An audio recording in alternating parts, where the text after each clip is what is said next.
पाकिस्तानी नागरिक अपने देश में जाए, अपनी मिलिट्री से पूछे कि भारत के वापस भेजने के बाद अगर उनके बच्चे की मौत होती है तो उसके लिए जिम्मेदार कौन होगा। ये एक बड़ा मौका था जब पाकिस्तानी और बांग्लादेशियों को निकाल फेंकने के लिए एजेंसियों ने शर्ट की बाहें खींच लेनी चाहिए थी। पाकिस्तानी मुसलमान खुद तो यहाँ अवैध है ही, लेकिन आतंकियों को भी यही लोग बना देते हैं कि इन हमलों के पीछे पाकिस्तान और उसकी आर्मी का हाथ रहा है। दूसरा ये कि ये हमले मुसलमानों ने काफिरों पर किए थे। भाजपा सरकार कितनी भी इच्छा शक्ति से मैदान में उतर भी जाए, लेकिन भारतीय एजेंसियां बांग्लादेशी और पाकिस्तानियों को देश से खदेड़ने के मूड में नहीं लगती।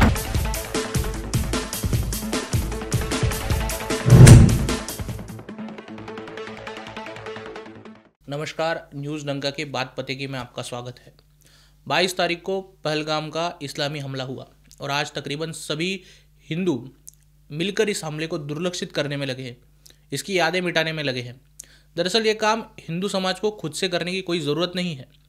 ये समाज पहले से ही शॉर्ट टर्म मेमोरी लॉस की समस्या से जूझ रहा है। समाज न भी भूले तो हिंदू मुस्लिम भाईचारे के बैक्टीरिया के कारण सेकुलरिज्म का एंसेफेलाइटिस फैला ही है। ये इंसेफेलाइटिस आगे भी आपकी डरावनी यादें मिटाएगा जो इस्लामी हमलों से जुड़ी है। कुछ लोग भारत सरकार द्वारा पाकिस्तानियों को 48 घंटे में देश छोड़ने का जो अल्टीमेटम दिया गया उसका विरोध कर रहे हैं। कतई लिब्रांडो सोच के ये लोग कहना चाहते हैं कि पाकिस्तानी आम मुसलमानों को तकलीफ देने की कोई ज़रूरत नहीं है। एक तो वो संख्या में कम है और यहाँ वो इलाज कराने आए हैं। ये इतनी दुर्भाग्यपूर्ण बात है जैसे कि आपके घर में आग लगी है और आप कह रहे हैं इसमें आग का कोई दोष नहीं है। इन लोगों की दया पाकिस्तान के लिए इतनी क्यों उमड़ती है जबकि अपने देश के नागरिकों पर इनका ये प्रेम नदारद रहता है। कुछ समझ नहीं आता।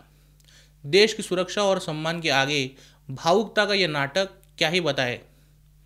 इतना ही नहीं, पाकिस्तान में शादी करके गई कई लड़कियां आज अटारी बॉर्डर पर खड़े रह के सुरक्षा दलों के साथ भिड़ रही हैं, मानो नलके पर पानी के लिए झगड़ा कर रही हो। कैमरे के सामने आकर इस देश के प्रधानमंत्री के लिए गाली गलौज की जा रही है। अगर किसी भारतीय लड़की ने पाकिस्तान में जाकर शादी की है तो उसके पीछे दो ही कारण हो सकते हैं। या तो भारत में लड़के नहीं हैं या फिर उसके बाप को पाकिस्तान से ज़्यादा प्रेम है। मीडिया भी ये नैरेटिव खूब पेल रहा है कि कोई हार्ट पेशेंट है, कोई किडनी पेशेंट है, उन्हें यहाँ रुकने की परमिशन मिलनी चाहिए वगैरह वगैरह। 26 भारतीयों को धर्म देखकर गोलियों से भून दिया गया और पाकिस्तानी चाहते हैं उन पर दया दिखाई जाए। पिछले 2-3 महीने में इसी पाकिस्तान ने चाय से मक्खी निकाल कर फेंकी जाए इस तरह 1 लाख अफगानी निर्वासितों को निकाल फेंका था। ठंड, धूप, भूखमरी, बीमारी, इसका कोई कारण सोचे बिना यहाँ भारत में किसी को बचाने की गुहार क्यों लगानी है। पाकिस्तानी नागरिक अपने देश में जाए, अपनी मिलिट्री से पूछे कि भारत के वापस भेजने के बाद अगर उनके बच्चे की मौत होती है तो उसके लिए जिम्मेदार कौन होगा। पाकिस्तान से जो लोग भारत में आते जाते रहते हैं उनकी संख्या बहुत बड़ी है। वो अंदर आते हैं, कहाँ गायब हो जाते हैं पता नहीं चलता, कहाँ जाकर रहते हैं, फिर उन्हें अपनी बेटियां कौन ब्याह देता है, उनके दस्तावेज कैसे बनाए जाते हैं, उनके धंधे पानी कहाँ से चल रहे हैं, किसी बात का कोई पता नहीं होता। एजेंसियों में बैठे अधिकारी भी इनको ढूंढने के कोई कष्ट नहीं करते। चल रहा है चलने दो, अपने बाप का कोई माल नहीं जा रहा। यही एटीट्यूड है, सालों से चला आ रहा है। ये एक बड़ा मौका था जब पाकिस्तानी और बांग्लादेशियों को निकाल फेंकने के लिए एजेंसियों ने शर्ट की बाहें खींच लेनी चाहिए थी। पाकिस्तानी मुसलमान खुद तो यहाँ अवैध है ही, लेकिन आतंकियों को भी यही लोग पना देते हैं। भारत सरकार के 48 घंटे के अल्टीमेटम के बाद महाराष्ट्र के जलगांव में 1200 पाकिस्तानी पाए गए। जलगांव कोई महाराष्ट्र का मेनलैंड नहीं है। यहाँ पाकिस्तानी क्या कर रहे हैं, इसका किसी के पास कोई जवाब नहीं है। असल में जब पहलगाम में 26 हिंदुओं को चुन चुन कर मारा जाता है तब इन पाकिस्तानी मुसलमानों में कपकपी भरनी चाहिए कि ये लोग शत्रु के देश में ठहरे हैं।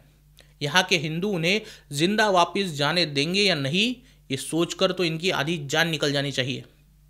लेकिन ये लोग इस देश में आराम से रह रहे हैं और जब इनको खदेड़ा जा रहा है तो यहाँ के प्रधानमंत्री को तक गाली गलौज कर रहे हैं। ये आत्मविश्वास कहाँ से आता है। 2001 भारत की संसद पर हमला, 9 लोगों की मौत। 2005 दिल्ली सीरियल ब्लास्ट, 62 लोगों की मौत। 2006 वाराणसी ब्लास्ट, 15 लोगों की मौत। 2008 सीआरपीएफ कैंप पर हमला, 8 लोगों की मौत। 26/11 का सबसे बड़ा मुंबई आतंकी हमला, 166 लोगों की मौत, 300 घायल। 2019 का पुलवामा हमला, 46 सैनिकों की मौत। रईसी हमला, 9 लोगों की मौत। और परसों का 22 अप्रैल को 28 लोगों को चुन चुन कर मारा गया। ये सब वो हमले हैं जो 21वीं सदी में हुए हैं। 20वीं सदी की लिस्ट इससे लंबी है। संभवतः शॉर्ट टर्म मेमोरी लॉस के कारण आप भूल गए हो, इसलिए हमने ये आपको याद दिलाई। इन हमलों में 2 बातें कॉमन हैं। एक ये कि इन हमलों के पीछे पाकिस्तान और उसकी आर्मी का हाथ रहा है। दूसरा ये कि ये हमले मुसलमानों ने काफिरों पर किए थे।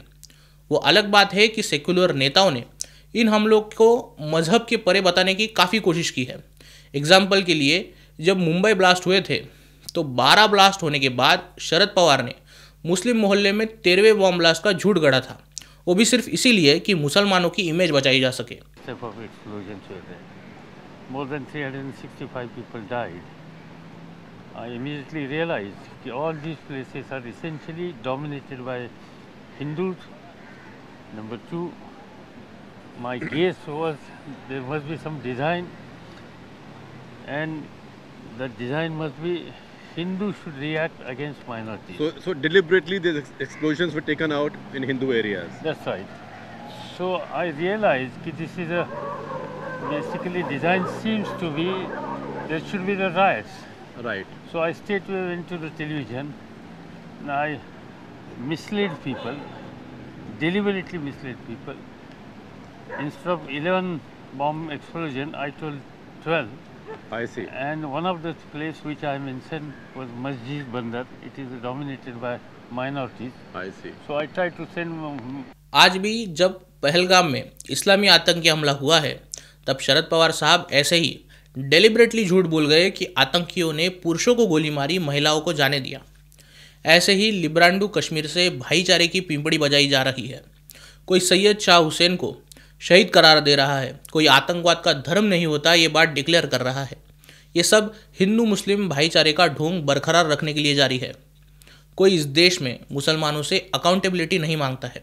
पाकिस्तानी मुसलमानों को कॉन्फिडेंस यही से आ रहा है। एक तो हिंदू हर दूसरे दिन भूल जाता है कि उसके लोगों का कब कहाँ कैसे नरसंहार किया गया। दूसरी बात, हमले के बावजूद मुसलमानों को इस देश में कोई प्रश्न नहीं पूछता, कोई अकाउंटेबिलिटी नहीं है। उल्टा हमले के बाद रॉबर्ट कहता है कि मुसलमानों को दबाया गया, इसीलिए ये हमला किया गया। हिंदू समाज की शॉर्ट टर्म मेमोरी लॉस की ये बीमारी एक दिन उसे गजनी बनाकर ही मानेगी। बांग्लादेशियों के मुकाबले आज देश में पाकिस्तानी संख्या में कम है, लेकिन ये संख्या भी लाखों में है। भाजपा सरकार कितनी भी इच्छा शक्ति से भारतीय एजेंसियों के पीछे लगे और बांग्लादेशियों को, पाकिस्तानियों को निकालने की बात कहे, लेकिन ये एजेंसियाँ इन्हें देश से खदेड़ने के मूड में नहीं लगती। उनमें न इच्छा शक्ति है न गंभीरता, वरना पिछले 48 घंटे में गुजरात पुलिस ने इच्छा शक्ति के सहारे 550 बांग्लादेशी पकड़ रखे हैं। इस बात पर आपको क्या लगता है, वीडियो के कमेंट सेक्शन में ज़रूर बताइए। वीडियो अच्छी लगी हो तो लाइक कीजिए, न्यूज़ डंका हिंदी को सब्सक्राइब कीजिए। मिलते हैं अगले वीडियो में, तब तक नमस्कार।